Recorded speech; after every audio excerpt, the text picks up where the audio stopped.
Olá a todos, eu sou o Dr. Christian Jarry, falando diretamente da Suíça, e como sempre nesse podcast muito bem acompanhado da minha podpartner, parceira, doutora Tatiana Deliberador, falando direto de Curitiba para mais um episódio do Dental Unit Podcast. Hoje nós vamos falar de um tema que impacta a carreira de muitos dentistas ao redor do mundo e que é o medo de falar em público e como a comunicação pode afetar diretamente sua carreira, ou a falta da comunicação, por exemplo. Nosso convidado de hoje é o meu amigo Luiz André Lobo. Ele é especialista internacional em comunicação eficaz e ele vai nos contar como virar esse jogo. O Luiz ele é consultor e mentor em comunicação eficaz, com vasta experiência em eventos internacionais, radiodifusão e ensino em vários países. Ele já treinou centenas de líderes a transformar ideias em influência. Hoje ele está aqui no podcast falando diretamente de Washington, D.C. Luiz, que prazer você está aqui para ajudar os dentistas ao redor do mundo a entender sobre como a comunicação pode ser o seu maior aliado, às vezes até mais do que a própria odontologia. Luiz, é uma honra ter você aqui com a gente. Muito obrigado, Cris, muito obrigado, Tati. E é uma grande alegria, né, estar aqui, acho que falando diretamente com dentistas, porque vocês são profissionais que não apenas cuidam da saúde, mas também da autoestima, da história das pessoas. Minha mãe dizia sempre, assim como outras mães provavelmente, né, que os dentes são como pérolas, né, que carregamos no rosto, as joias que refletem a nossa saúde, nossa identidade e nossos momentos de vida. Então, fico muito feliz de estar aqui conversando com vocês.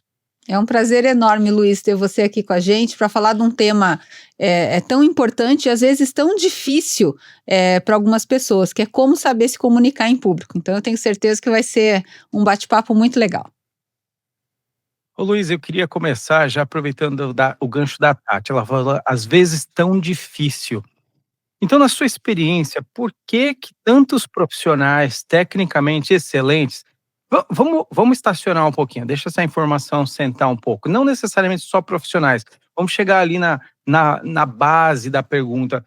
Por que você acha que tantas pessoas travam com tanto medo na hora de se comunicar e, eventualmente, quando ingressam no mercado de trabalho, isso que é um elemento tão importante também entra no meio exponencialmente com mais problemas? O que você acha? É interessante a sua observação, porque não são só dentistas ou outros tipos de profissionais. E diria que vocês não estão sozinhos, né? Ninguém está sozinho nisso.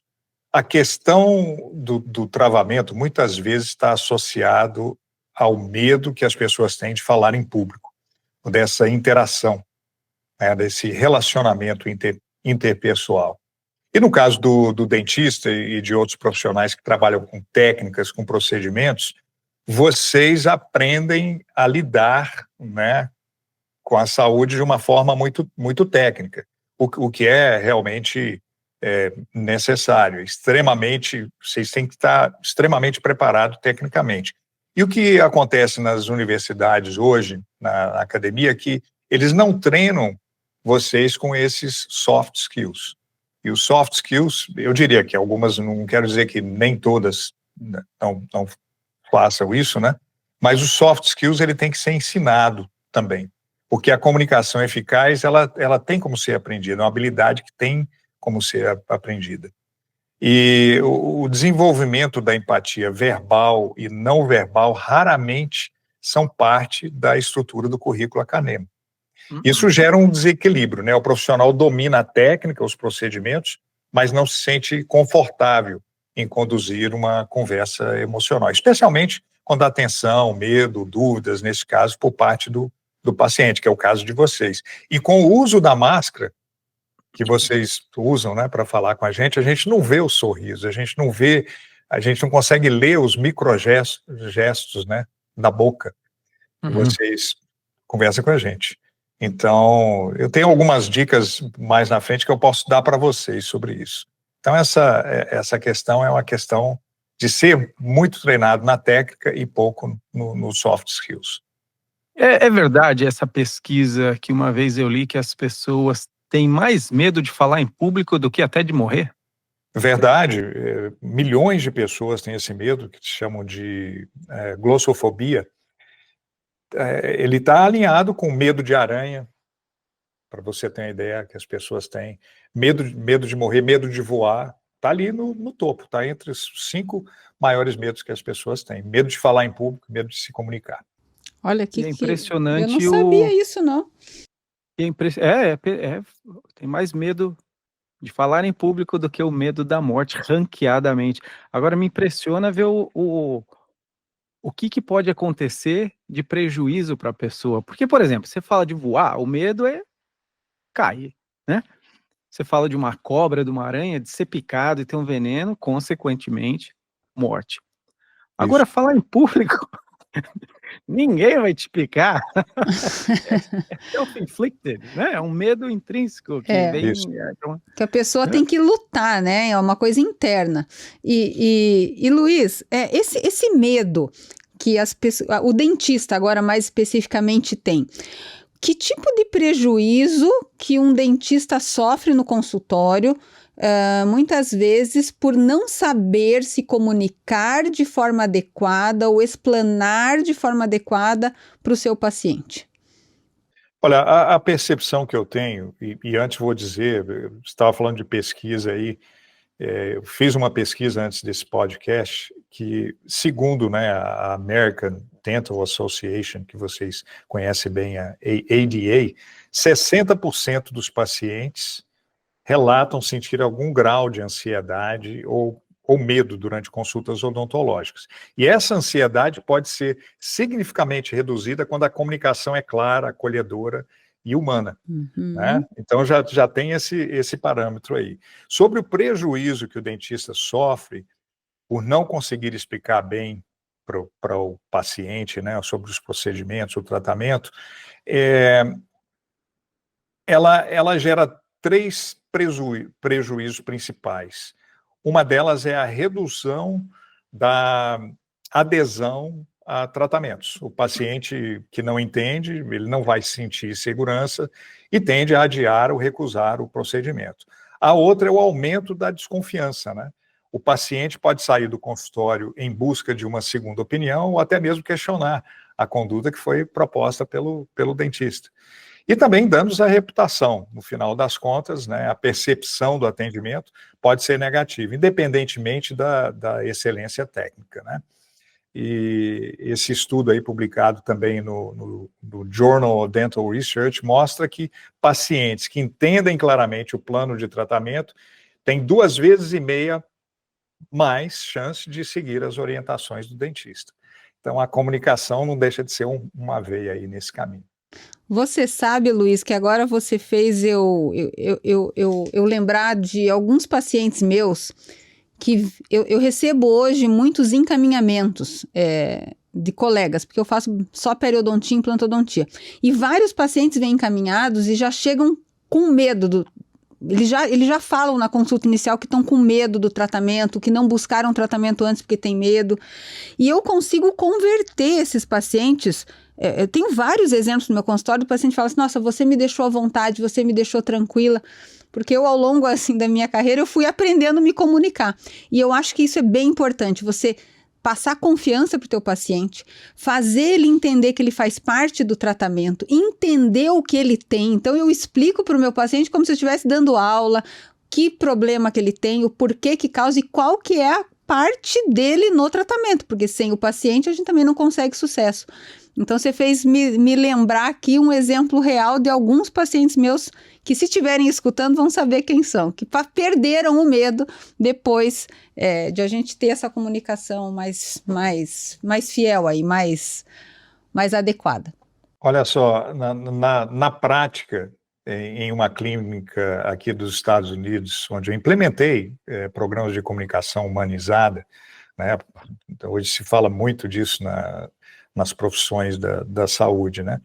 A taxa de adesão e tratamentos aumentou entre 30% e 40% em poucos meses, apenas por melhorar a maneira de explicar, de validar dúvidas, e gerar, né, essa segurança emocional. Importante lembrar que o paciente não julga o dentista apenas pela técnica, ele julga pela experiência que ele viveu durante o atendimento, né, do início ao fim. Então, eu acho que depois de explicar, né, o tratamento, é sempre perguntar, né, você está confortável com a minha explicação? Você quer que eu demonstre de outro jeito? Isso cria essa empatia que evita o retrabalho, né, de vocês. Uhum. Luiz, você sabe que falando nessa questão odontológica e medo, as redes odontológicas nos Estados Unidos, e tem inúmeras, né? Tem Clear Choice, Western Dental, tem inúmeras delas, né? Aspen, por exemplo. Então, o que elas fazem? Exatamente sabendo que os dentistas, que geram todo o business da empresa, só que eles são muito bons tecnicamente, mas claramente, muitas vezes, têm deficiência em se comunicar. Então, eles recebem o paciente, analisam, fazem o diagnóstico e a primeira conversa acaba ali. Então, eles têm coordenadores de tratamento. Então, esses profissionais, eles têm formação em psicologia, eles têm formação em comunicação, e aí o dentista e esse profissional vai conversar e o paciente vai sentar com esse coordenador, então, para receber as notícias sobre o diagnóstico, o plano de tratamento e o plano financeiro, já se cercando de uma forma empática, como você mesmo disse, humanizado, entendendo a situação do paciente. Olha a esfera, a volta que as empresas estão dando exatamente para se certificar de que a comunicação não vai ter um impacto direto financeiramente no business dessas redes, por exemplo. Muitas delas, como a Aspen, tem 900 unidades nos Estados Unidos. Então, não é qualquer brinquedo. Não é não. Luiz, pegando esse gancho aqui, falando em deficiência, vamos ainda pegar um pouquinho assim. Para quem fala, eu não nasci com o dom de falar bem. Tem esperança? Afinal, o que é falar bem? Tem sim. A comunicação, como já disse, é uma habilidade. Como toda habilidade, ela tem como ser não apenas ensinada, mas você pode aprender também a se comunicar bem, né? Então, existe sim, é uma esperança bem concreta que todo dentista tem que ter. E falar bem no consultório não é sobre fazer discursos, é sobre construir uma segurança emocional. E essa segurança se constrói com práticas simples e consistentes, né? Algumas técnicas que qualquer dentista pode aplicar hoje é fazer pausas conscientes durante a explicação e perguntar: está claro para você até esse momento, né? E pausar para que a pessoa pense realmente na resposta. Sorrir com os olhos, né? Porque mesmo atrás da máscara, o olhar comunica acolhimento. E usar recursos visuais. Eu já tive essa experiência em vários consultórios, né, que visitei anualmente, a questão de mostrar imagens, as radiografias, comentar a respeito, os modelos 3D, né? Tudo isso torna o tratamento mais compreensível. E eu lembro aqui que 90% da informação captada pelo cérebro é visual. Então, você tem que ter essa atenção. E atenção ao tom de voz também, uma fala pausada, com variação de ritmo, com suavidade. Você não pode ser monotônico. Isso é uma dica que eu dou para qualquer pessoa que for se comunicar, é você entender, né, de que forma a sua voz flutua para deixar o paciente mais tranquilo. E eu acho que é bem importante nessa comunicação com o paciente também a gente usar uma linguagem que o paciente entenda, né? Então, a gente também tem diferentes níveis de paciente. Então, não adianta eu usar uma linguagem muito técnica com um paciente que não vai entender o tom da conversa. Então, eu vario muito a linguagem dependendo a característica do paciente. Evitar termos técnicos, questões que às vezes o paciente não vai entender, né? Exato. Bom, agora mudando um pouquinho, saindo um pouco do consultório, Luiz, pensando que Um dentista, às vezes, que está lá no seu consultório, é convidado para dar uma palestra, ou um aluno, por exemplo, de pós-graduação. Eu dou aula no mestrado e doutorado, os alunos do mestrado, por exemplo, eles têm que apresentar muitos seminários, e esses alunos, eles têm muito medo de dar palestras, ou um professor que é convidado para ir num congresso, às vezes vai chegar numa sala, tem 200, 300, 1000 pessoas, e às vezes esse medo trava a pessoa, né? Depois a gente vai contar alguns exemplos aqui, eu e o Cris, de como que a gente começou. Mas como vencer essa barreira de dar aulas, dar palestras? Existe um segredo? Olha, eu diria, primeiramente, que é normal sentir medo. Até os grandes oradores, palestrantes, sentem um pouco de medo. É essa ansiedade que o corpo, né, a mão começa a suar, a tremer, né? Uhum. E você entra naquele palco para dar uma aula e você se sente meio, né, sem base. Agora, eu sempre digo que o medo é um sinal de que você valoriza o que você está fazendo, que você valoriza o que você vai dizer. Eu recentemente disse em um webinar que nós devemos tratar o medo como um aliado, porque ele está nos dizendo que é hora de melhorar, de crescer, de tomar uma certa atitude com relação à nossa comunicação. Então, primeiro é entender que esse medo é você que está se preparando para falar em público. Segundo, se você está num palco, numa palestra, aquela posição, quando você está em pé de frente para as pessoas, você tem que sentir poderoso, né? Você tem que sentir que você tem o conteúdo bem preparado para aquelas pessoas, elas estão aí para te ouvir. Mas vencer esse medo passa por uma mudança de perspectiva. Porque uma palestra bem feita é sobre o que você pode entregar a outros profissionais, é uma questão de conexão e não sobre você, não é questão de perfeição, é questão de conexão. E algumas dicas práticas que eu ensino é, antes de gravar ou de falar, lembrar de um paciente que você ajudou. Isso vai ativar sua motivação genuína de servir. Então, quando você vai dar uma aula, lembre de um paciente que você ajudou no passado, o quanto essa pessoa te agradeceu, né? Isso faz bem intrinsecamente para que você fale com as pessoas com segurança. E crie pequenos rituais de respiração. Para quem faz yoga ou meditação, sabe o quanto isso é valioso, né? Eu diria, inspire 4 segundos, segure 4 segundos, expira 6 e segure 3. Então, essa técnica de 4, 4, 6, 3, ela vai te ajudar muito antes da sua palestra, da sua aula. E não só é um recurso valioso, mas é uma técnica que comprovadamente reduz a ansiedade, segundo o Harvard Business Review, né, que eu sempre leio, a Universidade de UCLA também sempre solta coisas sobre comunicação. E a última que eu diria é começar pequeno.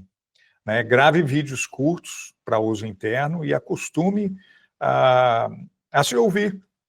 E aí você vai progredir naturalmente.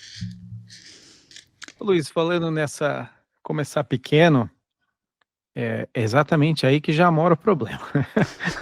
Diferença entre...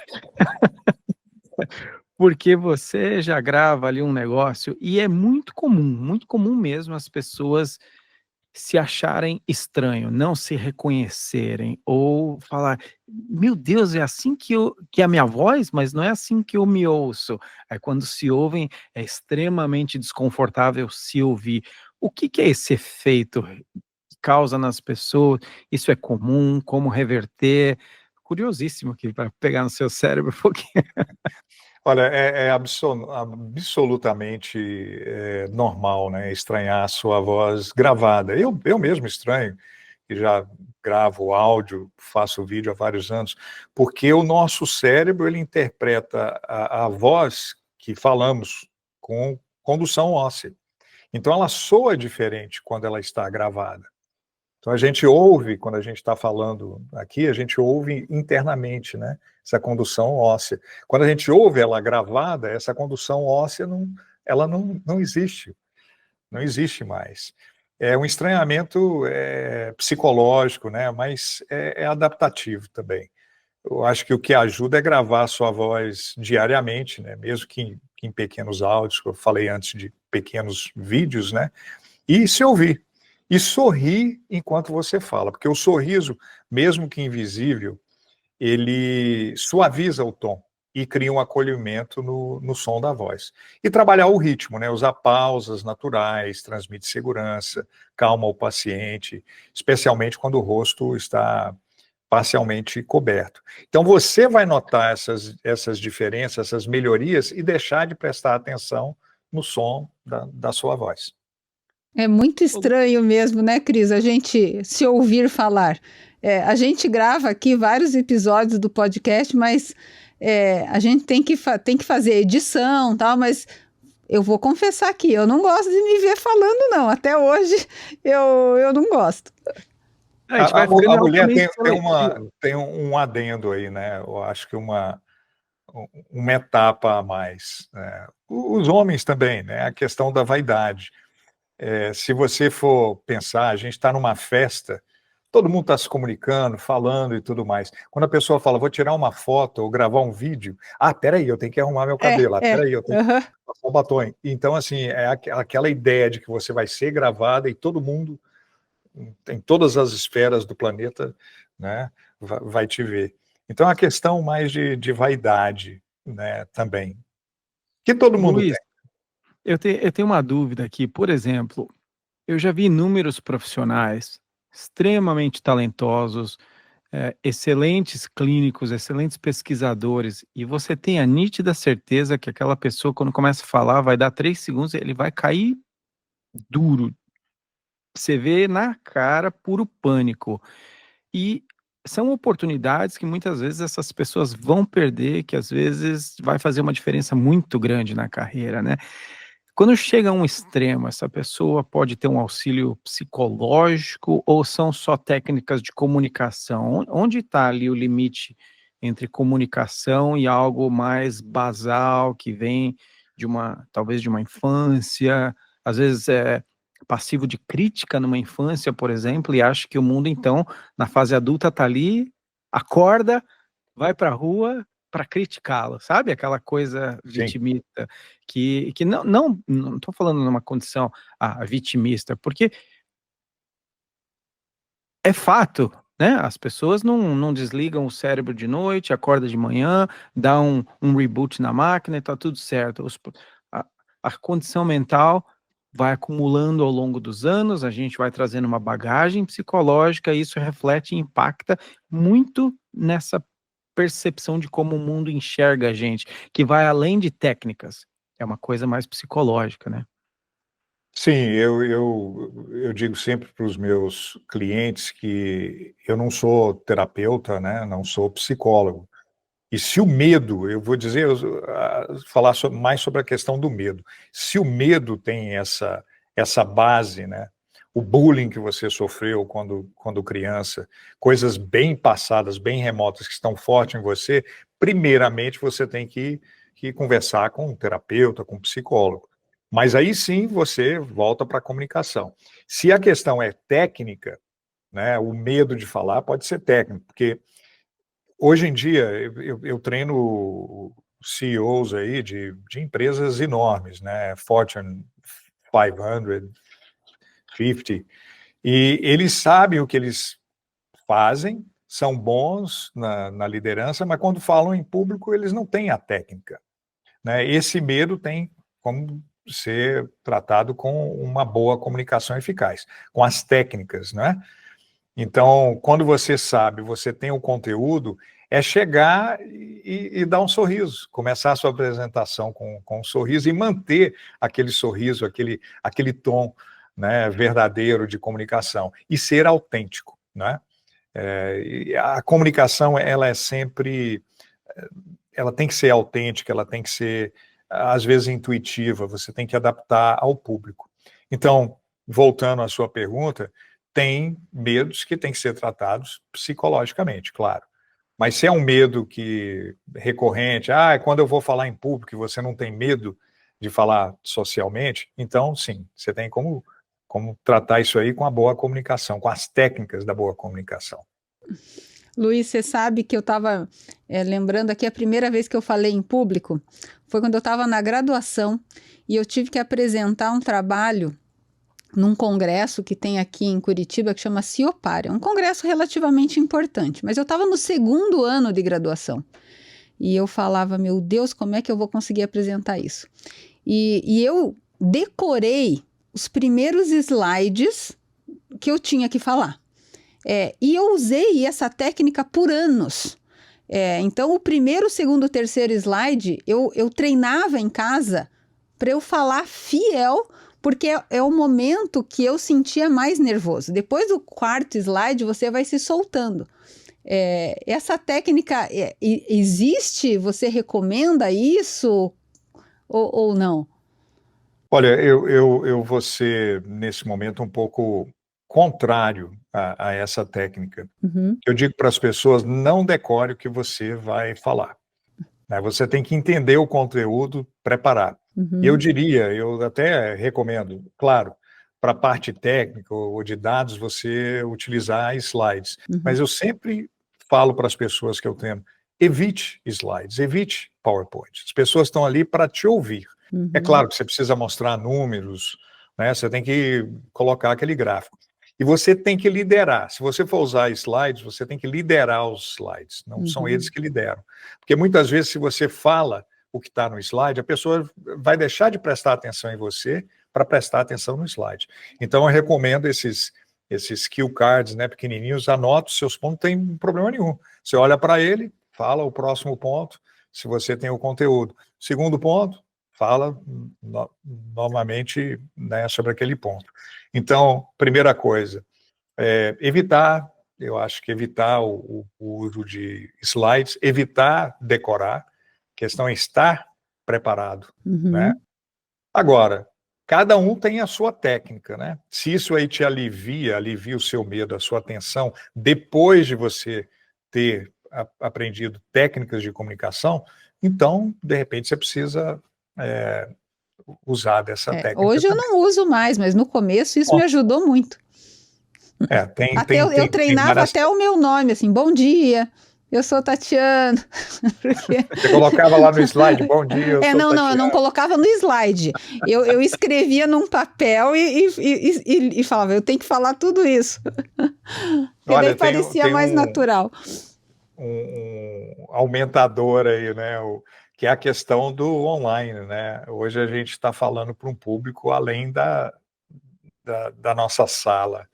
É. E isso aumenta não só o poder, mas a necessidade de construir essas técnicas de comunicação. Porque a gente pensa que ninguém está ouvindo, eu estou falando com a câmera, mas do outro lado tem várias pessoas ouvindo, né? Então tem técnicas que eu dou também para você fazer palestras online, dar aula online e gravar vídeos também, porque não é tão simples assim.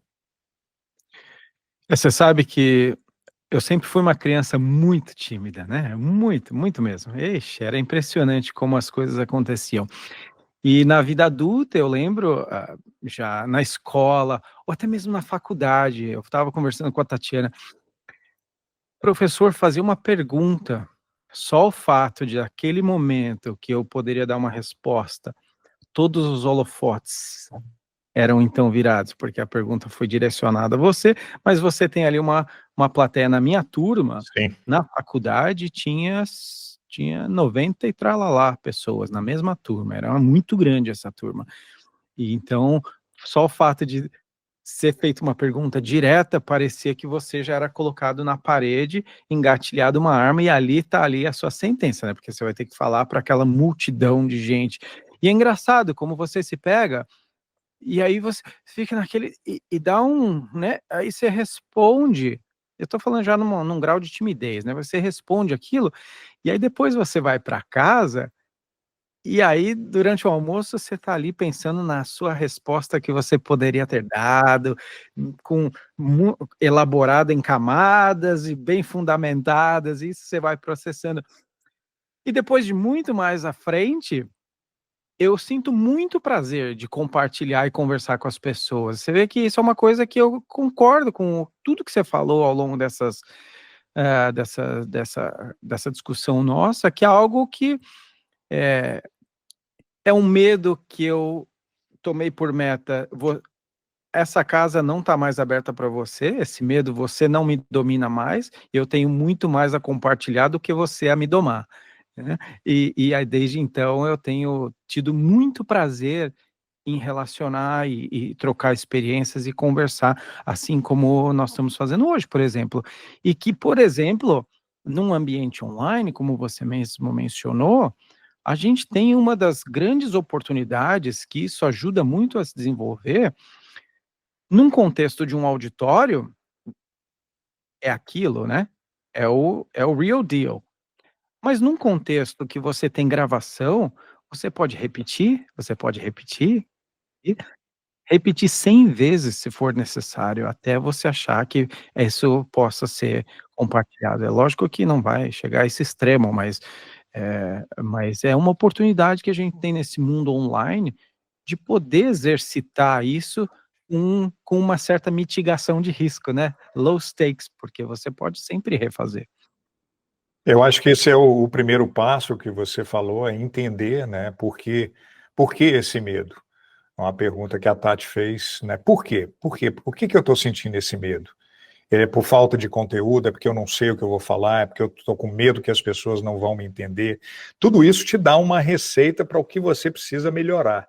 E no seu caso, com a experiência, com o tempo, você foi entendendo que esse medo é um aliado seu, né? Tanto que você começou a conversar com ele, hoje não, né? O que a gente tem que fazer com os nossos desafios, não, hoje não, É. né? Então esse medo, ele pode ser dominado, e adiciona a isso aí as técnicas de comunicação, e que eu acho que é um fio invisível, né, que liga a técnica à confiança, o conhecimento ao conforto, a consulta ao relacionamento humano. Então cada gesto, cada olhar, cada palavra que você escolhe pode transformar a percepção e a experiência do paciente, e também das pessoas com as quais você relaciona, em geral. Mas você sabe que esse medo, agora o Christian contando, ainda, apesar da experiência que eu tenho, mas às vezes existe quando você é pego de surpresa. Então, por exemplo, você está lá num auditório como ouvinte e o palestrante vira para você e fala: não é, Tatiana? Conta aí a sua experiência, mas isso acontece às vezes comigo, principalmente lá no Ilapel, onde eu dou aula, que eu tô sentadinha, quieta no meu canto, e o professor que tá dando aula vem: não é, Tatiana? Daí você, meu Deus, agora eu vou ter que resolver, porque você não tá preparado, Luiz, para aquilo, sabe? Daí você tem que tirar uma força interna, se acalmar e responder o que estão te perguntando.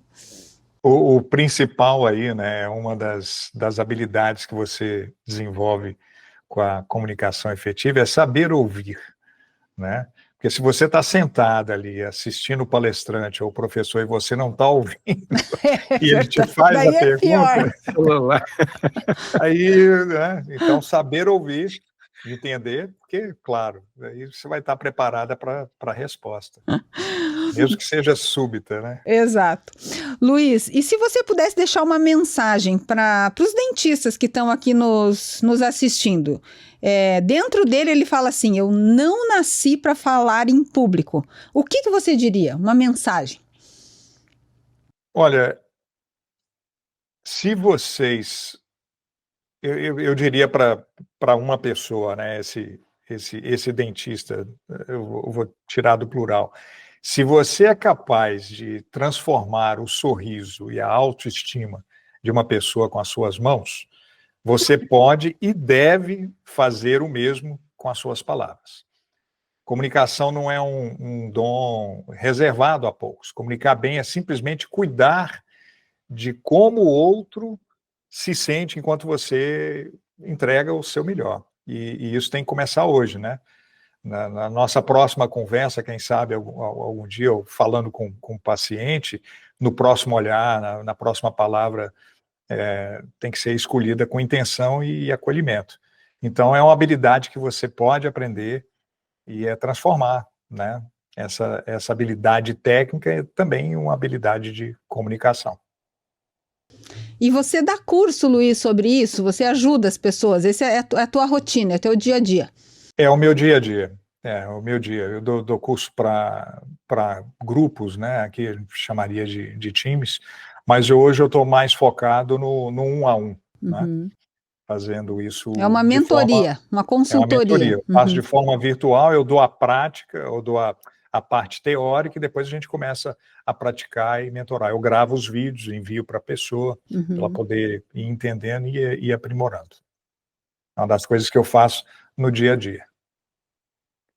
Muito legal. Luiz, a gente agradece imensamente a sua boa vontade de ter participado aqui no Dental Unit Podcast, direto dos Estados Unidos, em Washington, D.C., para ajudar a comunidade odontológica, a comunidade toda que muito tecnicamente, que faz o bem, mas às vezes tropeça ali, sapateia na questão da comunicação. Então, em nome de todo mundo aqui da comunidade odontológica, mas da equipe do Dental Unit Podcast, muito obrigado por participar desse episódio. Eu agradeço vocês, né? E eu diria, se você é dentista e quiser se aprofundar mais em técnicas e práticas de comunicação, me acompanhar nas redes sociais. Vocês têm aí o e-mail, né? O meu perfil no Instagram, no YouTube. E lembrando de forma bem rápida aqui, que o Cris, há alguns anos, a forma que você recebe as pessoas no seu consultório, não só na entrada como na saída, espero que não seja só com seu amigo aqui, o Luiz André, é maravilhosa, porque você senta com o paciente numa salinha separada antes de entrar no consultório. Você conversa com ele sobre o tratamento. E depois do tratamento, você volta com o paciente, claro que se não tiver outro colado ali, para conversar com ele. Isso é muito importante. Obrigado vocês, obrigado, Tati, e obrigado a toda a equipe que faz esse podcast. Nós que agradecemos. Foi um prazer ter você aqui e espero que a gente se encontre aí algum dia pessoalmente, não só online. Com certeza. Aí eu vou te dar esse sorriso aqui que o Cris também já ajudou. Valeu, Luiz. Um abraço para vocês. E para vocês que têm todo o interesse em conhecer melhor o trabalho do Luiz Lobo, que gostaria de melhorar a sua comunicação, uma mentoria, nós vamos deixar aqui nos contatos do vídeo todos os contatos do Luiz, e-mail, rede social, para que você possa, então, melhorar a sua comunicação também. Corre, que o Luiz é muito disputado, mas eu tenho certeza que vai valer muito a pena. Agora eu tenho um pedido para você. Se você gostou desse vídeo, se você gostaria que nós continuássemos trazendo convidados relevantes, eu tenho 3 pedidos para fazer para ti. Primeiro, deixa um joinha no vídeo. Segundo, compartilha com um amigo e se inscreve no canal. Isso torna o canal mais relevante, torna a gente mais motivado a continuar fazendo o que a gente faz. Em nome de todo mundo aqui do Dental Unit Podcast, um grande abraço e a gente se vê no próximo episódio. Até mais.